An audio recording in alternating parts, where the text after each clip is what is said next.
La convivencia de lo absurdo y lo racional es permanente e impregna la vida cotidiana, la realidad, los sueños y la literatura. O sigui que tant la vida real com la vida literària és un garbuix, diguéssim, de coses que són i que no són.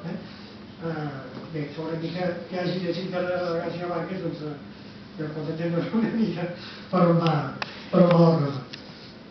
Però ell insistia, tot i que és una obra de ficció situada en un context històric real, tampoc pretén fotografiar fidelment ni tan sols en allò que pretén reflectir la realitat històrica, tampoc pretén fer una fotografia real de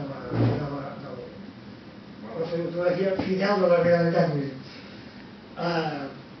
O sigui, per una banda, la llibertat literària de l'autor, però de l'altra banda, la llibertat de qui escriu una novel·la, també com ha remarcat el doctor Rodchenko, i com hem vist en els poemes que llegim a l'obra, la llibertat de qui escriu des de l'exili, un exili injust per haver defensat la llibertat, i de qui escriu una novel·la la protagonista de la qual també és una jove estudiant empresonada per la seva defensa de la llibertat. O sigui que és diguéssim, per un triple motiu, m'agradaria anomenar-la la novel·la de la llibertat. Bé, hem d'explicar-la al doctor Marcos, que bé, això també ho ha explicat una mica el doctor Rodchenko. Aquesta novel·la va començar a escriure quan tenia 24 anys, l'any 74, se'n va passar 13 escrivint-la, en va arribar a fer fins a 10 versions senceres diferents, fins que no va trobar la que li va fer el pes, entre 120 pàgines i 700. Una de les darreres la va sotmetre a la consideració del gran escriptor paraguaià Augusto Roa Bastos, es pot dir que és el seu mentor literari. Li va aconsellar d'esforçar-la, d'escordar diàlegs, en alguns casos unificar dos personatges en un, i em deia textualment: estas incongruencias deben abundar. O sigui, ell mateix n'era conscient, que aquestes incongruències involuntàries deben abundar, diu Saramaga.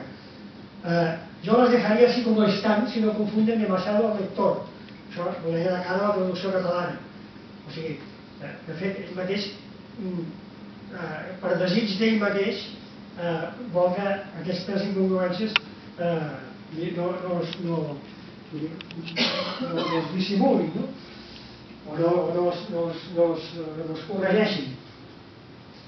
Llavors, fixeu-vos això: muestran las costuras del texto y encara més, testimonian lo difícil que es escribir en el exilio teniendo que trabajar para mantener a tu familia. Com deia el doctor Rodchenko, el Manuel Marcos ja era ben jovenet, va ser un lluitador contra la dictadura de Stroessner, tant en el terreny polític, per descomptat a la clandestinitat, com en els ambients literaris i culturals, la qual cosa li va costar haver de demanar asil a l'ambaixada mexicana, a Asunción, on va estar 6 mesos. D'allà va passar a Espanya, a la jove democràcia monàrquica espanyola, o monarquia democràtica espanyola que encara coeja, són dels anys 77 i 80, i va viure 3 anys